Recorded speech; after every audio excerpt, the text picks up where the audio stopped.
Hey guys, I'm Sign here with Hobbies of Man once again, and today we're doing another episode of the Sorcery Book Club. Today we're looking at Solomon Kane, number 3. Great cover here. I don't know by who it is. I think it's Alex Hurley. Yes, sir. It is, and it looks awesome. You know, Solomon Kane, his style is not necessarily my favorite because it's always the same. He doesn't really change his outfits, but it looks awesome. I really love it. This is a great cover. I love the way Alex Hurley does his backgrounds. They're kind of always nebulous, but they look real good. And this was a great issue. The covers here are also quite good for this issue, particularly.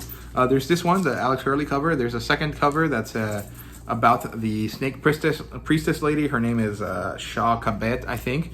And there's a third one that I don't quite like as much, but at least the first 2 covers out of the 3 that are available are quite good. I actually do want to pick up that one at some point, so maybe I'll find a way to get my hands on it. But yeah, so let's get into this here. This has a little bit less text that I'm going to be using to explain, mostly because a lot of this is really more about how the characters are experiencing Africa for the first time. Quite a few of them have never been here or have only been here in kind of very mild kind of moments, right? So it opens up with Solomon Kane and the team going down this river deeper into Africa, getting deeper into the jungle, and they see a crocodile where suddenly they're attacked by natives. And these natives are the natives that were previously being turned into Christians or Catholics specifically by the Protestant priest, the Jesuit priest Goncalo.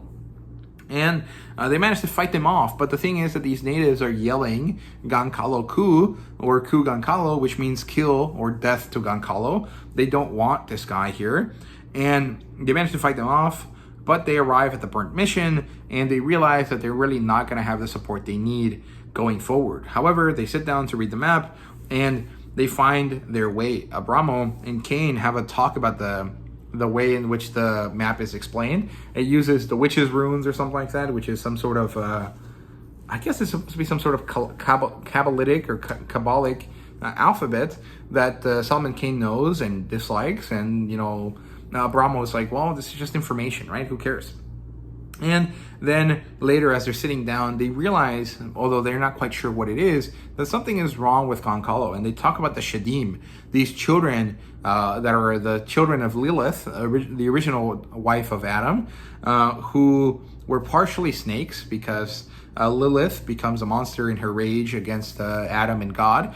And she lays with the snake from the Garden of Eden, and then at the same time later she also lays with an angel. I can't remember which one. It's not Lucifer, it's a different one, but I can't remember the name, although they did mention it. And so these children that she bore were actually part human, part snake, and part angel. And so they're these extra different creatures, and they're called the Shadim, and they're these, you know, snake men, right? These children not of God, but of something else, right? And as we see this, we transition over to Shah Kabat, who is having a crazy snake man orgy. And it looks really cool. I think that, I'm sure Pat Searcher had a lot of fun drawing this. It looks awesome.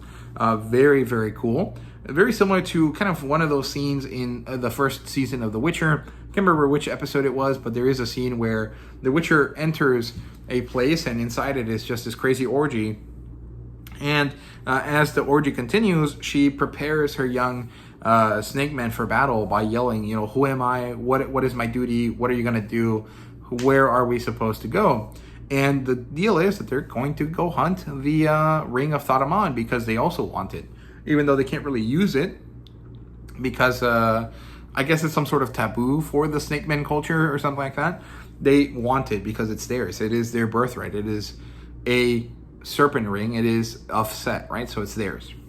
Then we transition away back to our characters. We see Kane and Diamanta kind of walking around together, kind of again with that romancing plot line.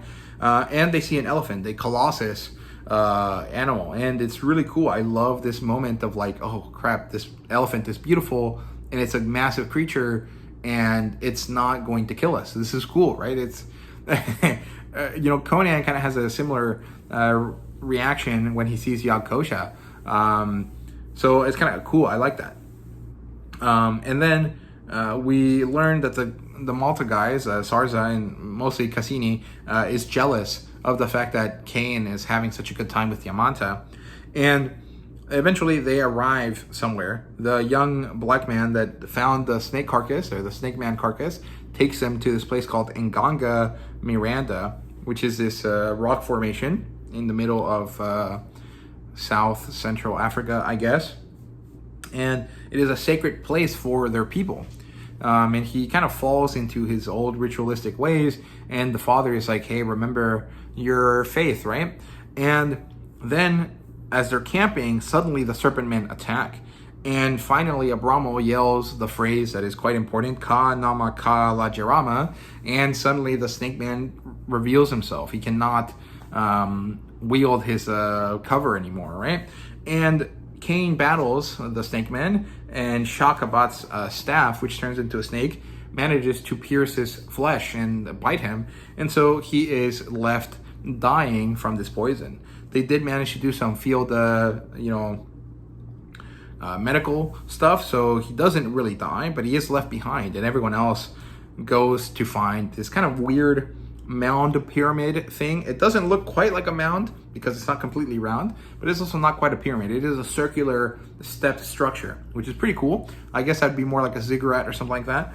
And we also have a moment where Sarza tells Diamanta the truth. He is a dirty, English war dog. He was on a ship and he probably killed your uncle. It's his fault, right? And they leave him there. Kane doesn't have time to explain himself, so eventually, with his anger and his hatred and his staunch belief in God, I guess, he gets up and he chases after them, but too slow, right? Everyone else arrives at that mound, and that's where the story ends. I'm curious to see how this is going to wrap up, because it almost feels like there's still more to tell, like a lot more to tell. So we'll see how that goes. I'm sure that we'll have another Solomon Kane series next year. I'm very excited about that. And in the back matter, we get another essay by Jeff Shanks. This is kind of a continuation of the previous one. It just continues to tell you more about Solomon Kane. This is probably the longest essay that Jeff has done. I mean, technically, each of the essays are a smaller part of a larger narrative, so it's one giant essay, but it doesn't quite feel the same. In this case, it feels like it was a very long essay that got cut into 3 parts as necessary for the information to be pulled into these books, right? So great stuff here. This is probably a 9 out of 10 in terms of story and a 10 out of 10 in terms of artwork.